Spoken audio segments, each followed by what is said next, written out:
So we're very happy to have Gary telling us why Stephen and he did not discover the gravitational memory effect. Okay, well, I'd like to thank the organizers for giving me this opportunity to talk about the celebration, rather, of 75 years of Stephen's life. We're hoping there'll be many more. And I want to bring together a very early part of his career and a very late part of his career. And in terms of this meeting, I will be harking back to the talk given by Bruce Allen and to the future, the talk which we're about to hear from Andy Strominger. Oops, what's going on here?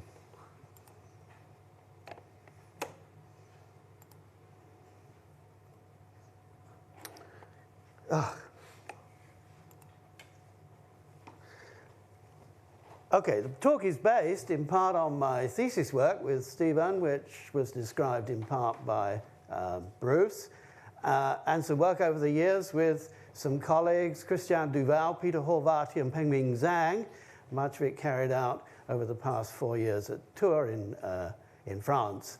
Now, the basic framework of the work we've been doing in Tours goes under the heading Classical and Quantum Space-Time and its Symmetries, and that will play a big role in what comes. But as far as this talk is concerned, an important contribution was made by Shaha Hada over a coffee conversation, which tells you how important it is to have coffee, even if you don't like it. The talk's going to fall into 3 parts: a recollection of my first paper written with Stephen on the detection of gravitational waves using bar detectors. Important point to remember that it was a bar detector. I will try to be brief and introduce you to something many of you won't know, the Carroll group. And the reason for doing that in the present context is that it has an application to plane gravitational waves and the gravitational memory and its relation to the soft graviton. So the end is to try and puzzle out, at least for my own satisfaction, whether the notion of a soft graviton makes sense, or at least whether you can describe it in a coherent mathematical way. I will not be considering in detail the BMS group.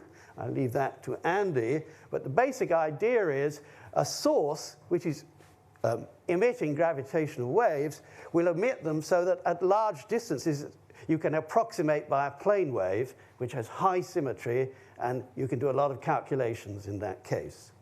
So that's the basic plan. This is a bar detector, and this is the guy who first built one. The important point here is that it's a bar, it's an elastic bar made of aluminium. It's got piezoelectric detectors there which detect the strain. It's hung in a vacuum. You take the output and you analyze it. So we need an equation to govern it, and these are the equations that we used in our paper, which are hardly original. Basically, the thing I did learn in the physics department here is everything is a simple harmonic oscillator. This is a simple harmonic oscillator. X is the displacement of the bar. The thing on the right-hand side is the forcing term. It's the Riemann tensor. And it's a resonant bar, but it has damping, and Q is what's called the damping factor. In Joe's case, this was about 10 to the 4, which meant if you hit it, it would ring for 10 to the 4 cycles. And if you tried to pump it up, it would take you 10 to the 4 cycles.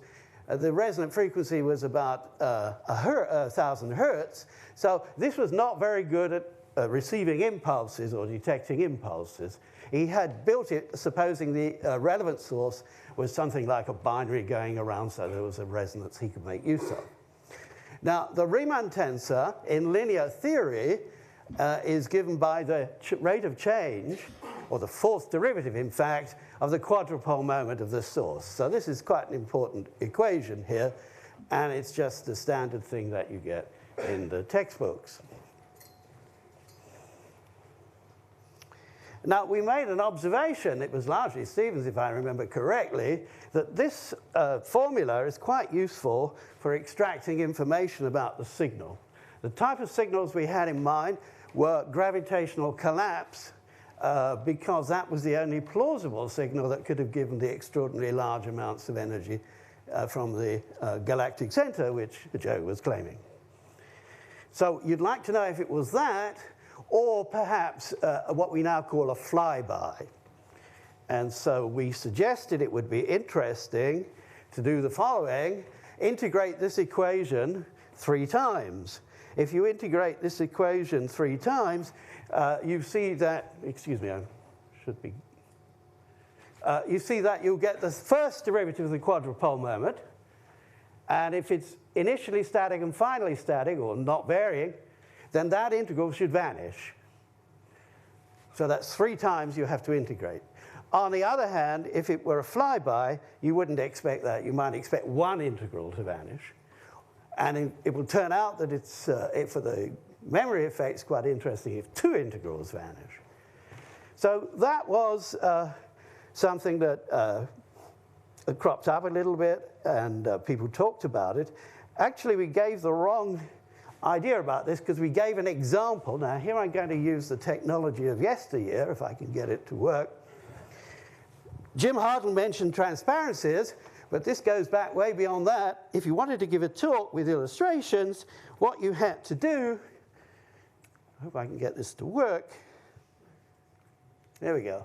Oh, that's Stephen. We'll come back to that one. You prepare this kind of stuff.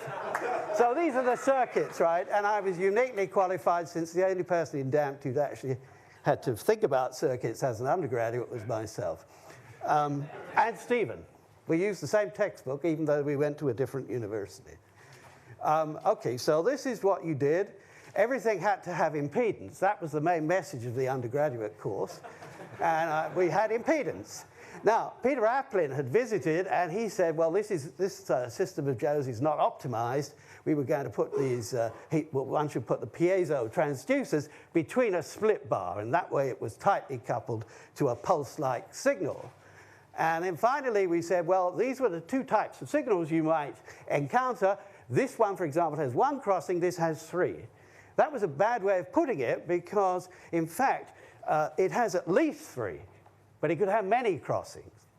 And so actually people misunderstood that. People like Remo Ruffini and said, oh, but my signal, which is well given by linear theory, even at that time, has many oscillations. OK, so this I basically forgot about for quite a while until with the discovery of the gravitational wave source in September or so of 2015, became clear that in principle, maybe this was relevant for LIGO. It's probably not relevant for LIGO, but it may be relevant for LISA, for a reason I'll explain later, and is relevant to the answer to the question I am posing. OK, well, a little while later, Zel'dovich and Polnareff were considering likely signals from a dense cluster of massive stars or collapsed objects. And right at the end of their paper, they noted, now I thought I had a quote of this, but yeah, maybe I do.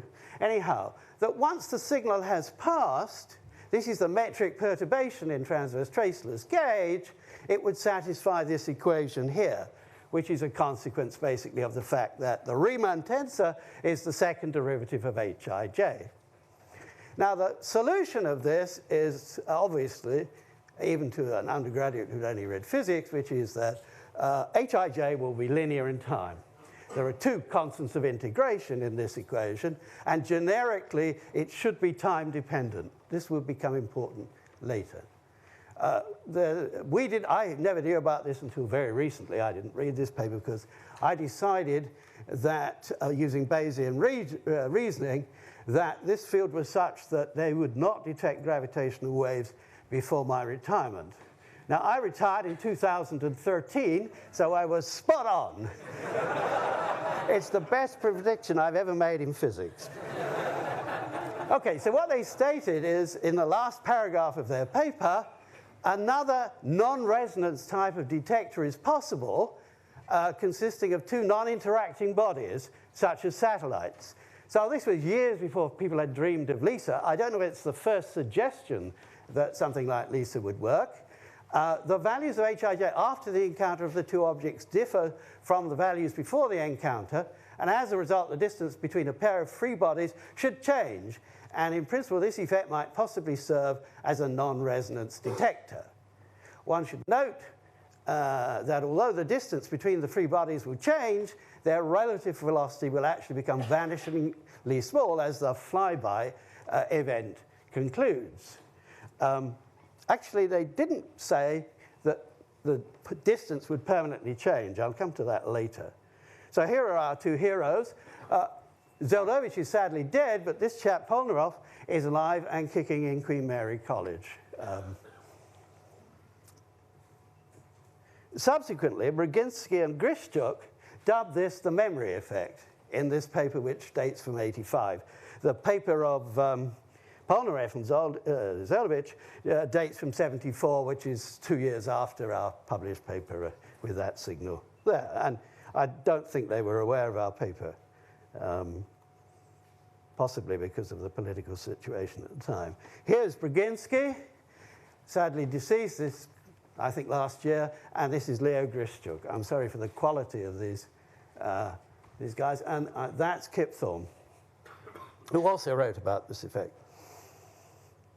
Okay, so that's basically the memory effect, and I'll come back to it at the end of the talk. Now, I'll say something very brief about the Carroll group, because it's really more technical than is needed for what I want to say. But basically, we've been looking at non-Einsteinian relativity principles. We heard how inspiring that was from Brian Cox's talk. And we usually think of Galileo and the Galilean relativity principle. And we also obviously think about special relativity. But there's another relativity which is associated with the name of Carroll. And this cropped up in a classic paper by Bacri and Lévy-Leblanc, who found all algebras containing rotations, spatial and temporal translations. They started, and also boosts. And they started with the obvious brackets and then tried to complete them to make a Lie algebra by imposing the Jacobi identities. So you come up with 6 possibilities, and this is very much like the classic case of trying to find the possible geometries of space by just trying to find the groups that can act simply transitively and with rotations on a 3-manifold, which we use in cosmology. The groups are all contractions of the de Sitter group. There's one called the Newton hook, which is valid for non-relativistic systems with a cosmological constant. We all know about the Poincare group, which is when lambda goes to 0, the cosmological constant. We all know about the Galileo group, which is when lambda goes to 0 and c goes to infinity. And the last possibility here is basically lambda goes to 0 and c goes to 0. And there's a certain duality between these two groups, which is quite nice. We know that we have the light cone. To get to Galileo, we spread that out, so we have instantaneous propagation, but you could close it up and you get no propagation. And now this is associated with approximations one makes, which are so-called ultralocal and forbid propagation. An example of that is the BKL scheme for looking at the behavior of singularities near in cosmology. Now, all these groups have a flat invariant model space-time. This is, of course, for the Galileo group, Newton-Cartan space-time, which will be familiar to many people with its notion of absolute time. Or for Carroll, it's a case where, well, here's the duality. You see, Galilean space-time has a degenerate cometric, and Carrollian space-time has a degenerate metric. And you can see that from the obvious formulae, which is that, oh, excuse me. Yeah, you see, if you take this limit for the contravariant metric and take c to infinity, you get a sensible limit. If you take the covariant metric and take c to 0, you get a sensible limit. And the key point is, this is what you get on a null hypersurface. So you're all familiar with that. because there's one direction, the null generators, which don't cost you any distance in with respect to this. Okay. Now, another aspect of this theory is that the isometries of this, if you just say what leaves that invariant, are not finite dimensional, they are infinite dimensional. And this is the version of the BMS group, so it has some relevance to the considerations of Andy. Now, I'm in a hurry, but I can't resist the following. Well, this is technically what the boosts are like for Galileo, and for Carroll you get these boosts which do the opposite. And there are two times here really, which is this time here, as I'll explain, is the Galilean time, and S is the Carrollian time. So why is it Carroll? Well, it's because of this chap, and there's a quote I have to give. Okay, here we go. Now, I've brought the most essential book for all theoretical physicists other than Hawking Ellis in the traditions of many speakers. It's the collected works of Lewis Carroll, and, well, I won't read out the things in detail from this book, but, well, in our country, said Alice, still panting a little, you generally get to somewhere else if you run very fast for a long time, as we've been doing. A slow sort of country, said the Queen. Now here you see it takes all the running time you can do to keep in the same place. If you want to get somewhere else, you must run at least twice as fast. Okay, so that's the... People should read that. It's astonishing ideas which are very relevant for not just this case. Anyhow, one way to see this is in higher dimensions. These kinematic groups can be thought of as subgroups of space-time in 4+1, Lorentzian space-time in 4+1 dimensions. You all know about Kaluza-Klein, so you get the Poincare group by going down on a space-like vector, or a space-like direction. Newton-Cartan corresponds to going on a null direction, and Carrollian space-time arises when you pull back the metric to a null hyperplane. A typical null surface is, hint, this is for later, like future null infinity. So I'll briefly, and it has to be brief, I don't know how long I've got here. Yeah, well, here's how you construct it, and the group that leaves invariant the null translations down is the Bargmann group, which is the central extension of the Galilean group, and here is Bargmann. I'm 4 steps from Einstein, and step number 1 from Einstein is Bargmann, and then it goes to Girardello and Ferrara. That's not special. If you look it up, you'll find everyone in this room is no more than 5 steps, I think. Check it out. It's worth a bottle of beer if you can. Okay, so here's how you see what's going on if you were to take a massless field in 5 dimensions and make this ansatz, which is the fact that it's oscillating along the null direction, and then there's this function, you get the Schrödinger equation. So that's the bottom line of this. Now, that was already too fast, so I'll just say you can write down non-standard Carrollian structures, and you take the real line, which is your null generator, if you like. You take a spatial metric, and 2 important cases are the Virasoro group, if you take the circle, and the BMS group, if you take the sphere. So that's all I want to say about that. That's the background. They have lots of applications, but I don't think I really have too much time to talk about that now. Now, I want to talk about Carroll symmetry of plane gravitational waves and this soft memory effect. So what are plane gravitational waves?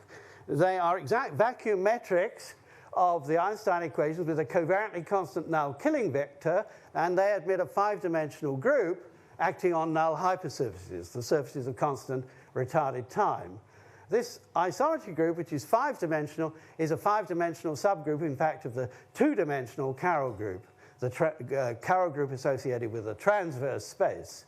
And what breaks the group down is that gravitational waves are polarized, so you can't rotate in that transverse direction, and so you lose the SO2 that would come in. They're not globally hyperbolic, so Michaelis not like them, but they're nevertheless useful as a model of plane electromagnetic waves, for example. There's an analog. These have as much symmetry as the standard plane waves that you use in E&M. They have many remarkable properties, emit covariantly constant spinor fields, so they're BPS, big buzzword. All invariants constructed from them vanish. They suffer no quantum corrections. They're exact solutions of string theory. So everybody should know about these, regardless of what part of physics you work in. And here they are. There are two coordinate systems. The first is the form up here. And the main point about these are that you choose the profile of your gravitational wave arbitrarily. That's just a symmetric trace-free tensor. So there are no equations to solve, which makes them very useful to use. And moreover, you can superpose them because it's no equation is like, well, it's a trace k equals 0, of course, but no equation means you can just add up the things. On the other hand, that doesn't reveal the full symmetry. There's a three-dimensional subgroup of the isometry group which commutes, and another way to write them is in so-called Baldwin-Jeffrey-Rosen coordinates, because it was first done by Baldwin and Jeffrey in the 20s, and everybody calls it Rosen coordinates. The main point here is that here are the transverse directions. These are two light-like directions, x plus and x minus if you're a string theorist. And to get from one to the other, there's a coordinate transformation for which you have to solve for this matrix P of U. U is like retarded time. And once you've solved for P in terms of K, A is P transpose P, and all the equations are written down here. You have to impose this condition as well. Now, Kij is just the Riemann tensor. It's just a signal that you're measuring, and it's related to the A by this messy equation. And so, for example, even in flat space, there's a non-trivial solution for B, and thus for A, which is given by this formula. And so that means that Aij doesn't have to be delta Ij in order to have a solution. And if you have a flat solution, P is a diffeomorphism which takes you to the Brinkmann form. Now, in the Brinkmann form, you will notice that if Kij is 0, which is flat, it's globally flat Minkowski space. So that's the maths you need to know. By the way, you can't superpose these solutions here if you use the wrong coordinates.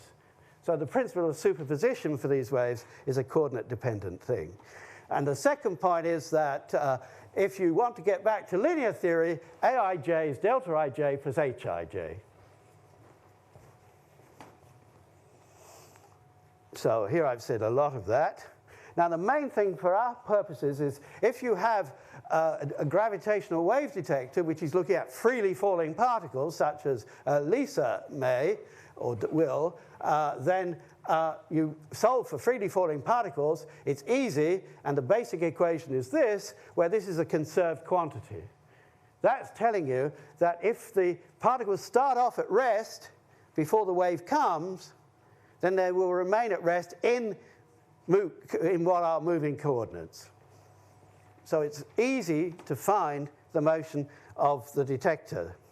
We're going to consider a so-called sandwich wave, where there's a before zone and an after zone and something non-trivial. And so this wave comes in and hits Lisa, and afterwards we observe Lisa. Now this is perfectly flat, perfectly flat.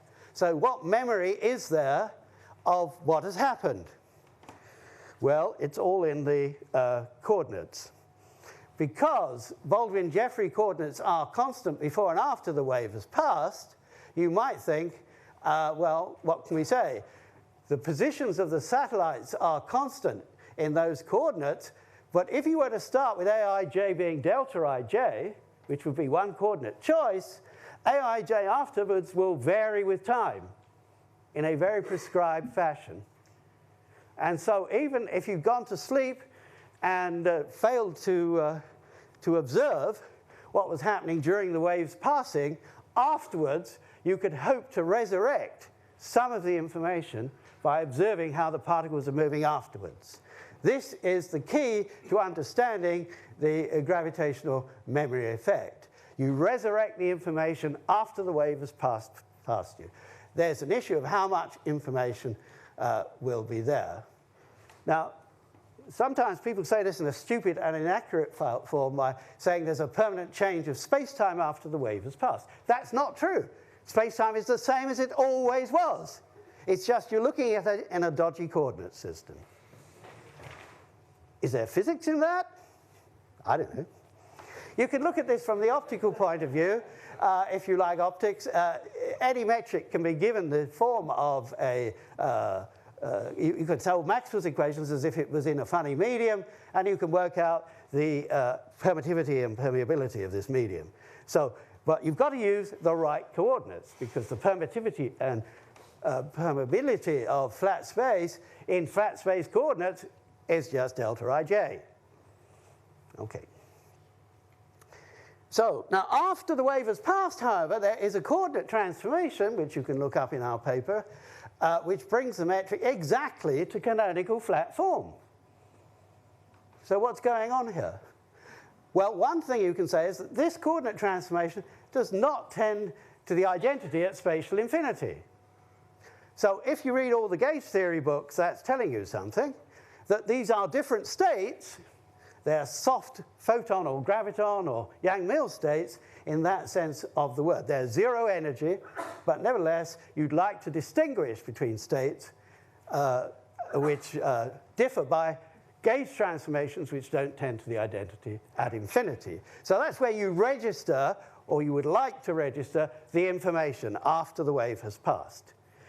Okay, so that's basically the story. Now, I want to turn to the question that I posed at the beginning, and that is the following. Why didn't we discover that? Now, there are lots of reasons why. The first is we were just too stupid, but with Stephen on the team, that's impossible.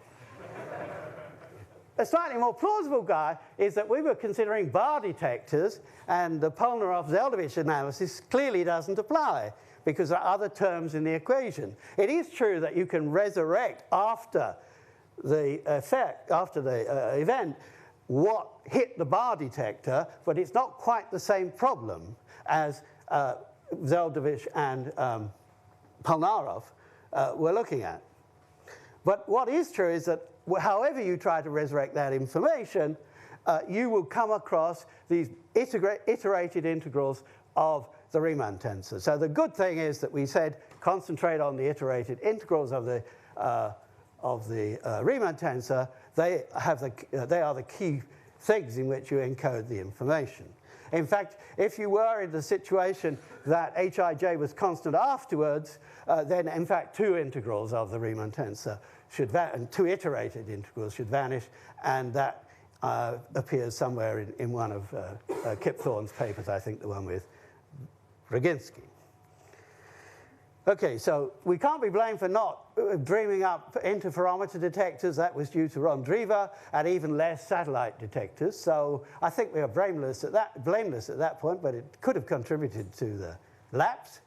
Another thing we might have said, we didn't say, is that if we were using linear theory, it was an unconvincing argument. And you could also say there's no such effect. Now, the bottom line is these two bullet points are, although not necessarily an explanation for why we didn't think of it, but they're also true. It's clearly a linear effect, as they described, but is there such an effect? Now, the vanishing of the Ricci tensor leads to this exact solution. And this is a form of Raychard-Hurry's standard method. Well, this could be equal to when you take the trace. You see the trace of that matrix I had earlier goes out. And this is a form of the Raychard-Hurry equation. Here is Mr. Raychard-Hurry. And in the strict sense, we found it very difficult by numerically plotting. And you can see that it can't be the case that if you start with the things at rest, you can't get them at rest because of the gravitational focusing effect. It may be very weak, but nevertheless, it's there. So in the strict sense of the word, it isn't possible. The effect doesn't exist. And that was pointed out also in papers lately of Felix Pirani sadly died, and Bondi died some time ago, founders of the whole theory here. So that's one explanation of why we didn't discover it, and I find that very comforting. I can't be blamed, I think, for not discovering an effect which isn't there. It's slightly specious arguments, of course, because in practice, the effect could be very weak, and the time it takes for the focusing to take place could be very long. And indeed, this is an active area of investigation by people who work on, mainly on LISA. It's very tricky for LIGO, as I'm sure Bruce would agree. So I'm more or less going to bring my talk to an end now. I just want to show one more of these slides. I think I accidentally showed it earlier. Let's see where I can find it. It's a little bit vague, so dark, so I want to turn down the lighting. Oh, this is Stephen. It's a bit better. We're flying in some plane. I think we were crossing the Atlantic. And I'd like to make a few comments about Stephen in the last few moments. In fact, how many moments have I got? That's fine. Okay. So I just want to say that Stephen has been an enormous inspiration to me, and he's given me great support. Most people get a bit despondent when things go wrong, but he's always been able to encourage me. And I want to say something else about Stephen, which is a sort of personal experience. When I came up to this university, I wandered around a little museum that the Cavendish had, looking at the photographs of the graduate students under J.J. Thompson. And I'm looking at all these names, and I realize I recognize every one of them. They're in the textbooks. So I got a little bit sad. I thought, well, you know, this is going to be tough. And, but, you know, like most students, you go to the lectures, which are usually pretty bad, and so you feel a bit better. And by and large, you have the impression that it's not impossible that, you know, it's like any human activity. You think, well, this person, if I really tried, I could do that. It's imaginable. But occasionally, as with Mozart and the guy who, I've forgotten the name, but you probably know the film Amadeus, you encounter people which you just cannot imagine emulating. And the first person that I found in the university, and I was very fortunate, was Stephen. Already at that time, he was universally regarded as the cleverest guy in the maths faculty. He'd made amazing contributions, and at the same time had been facing disaster in his life, and he still persisted. The other thing I learned from him, which I feel is very important, is that he was the embodiment of the motto of the Royal Society, which, if you know, is nullius in verbo, take nobody's word for it. He wouldn't take anybody's word for it. He was stubborn and awkward. But he also persisted in every endeavor in insisting what the founders of that society insisted they were about, which was to test whatever the idea was against experiment. He continues to do that, and I think that's a fantastic achievement. So I'd like to conclude with that point. Thank you for your attention.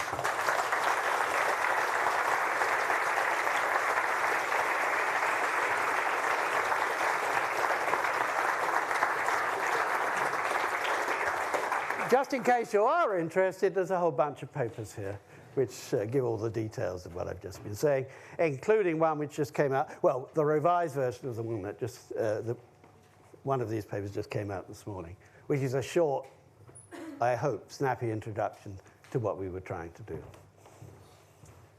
Questions? Steve? You didn't identify the last portrait. Oh, I'm sorry. Let's have a look at that. You don't know? That's Hermann Bondi. You know how he used to demonstrate gravitational waves? He was a big man. And if you'd asked him about the memory effect, he'd probably say something like,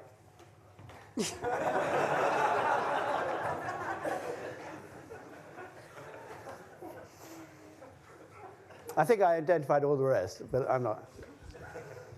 And, you know, sadly, they're not with us. Gary, I wasn't quite clear. Yeah. I wasn't quite clear at the end of your talk whether you were saying that there was a real physical effect or not. Oh, there is. There is. Yes, The yes. physical effect is that things will, in general, move afterwards. Yes. And you get two pieces of information, roughly speaking, which you can deduce something about what has passed.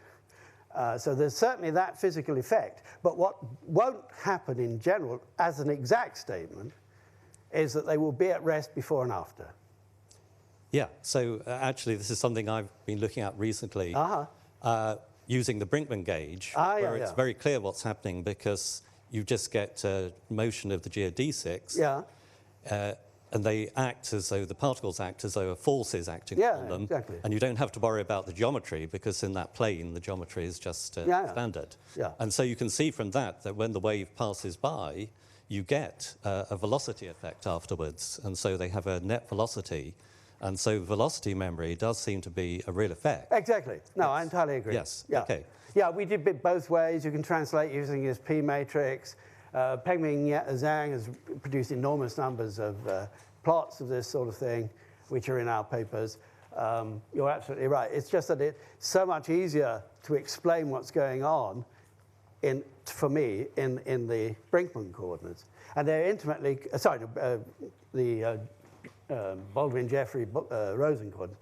And it's so much closer to the notion which will be talked about, I think, by Andy, of the soft graviton. The soft gravitons, from this point of view, are just vacuum plane waves, which are flat, but described in dodgy coordinates. Okay. I'm trying hard to find something to disagree with, but can't we separate the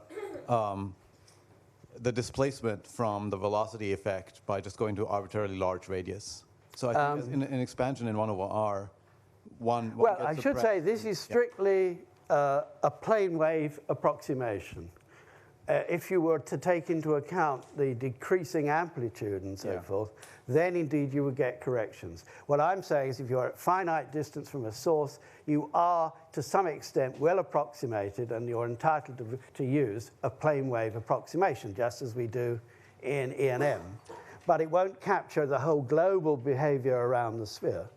What we think, however, is it does capture, but this is for the future, a version of the BMS group. I mean, the Carroll group, which is at the basis of why we could solve the equations, has a BMS extension, and it would be interesting to do that, but we've not yet checked that out in detail. So the BMS group you normally talk about is all the way around the sphere. Right. So I definitely completely agree with your statement that the gravitational memory is not encoded in the space-time itself, but only in the test. Yeah, well, this is an unfortunate misapprehension in some quarters. And Massimo Parati and I made a similar point recently, but more importantly in that paper we conjectured something that you just confirmed, which is that in theoretical physics discoveries are always known by the last person who discovered them. I think we should thank Gary again.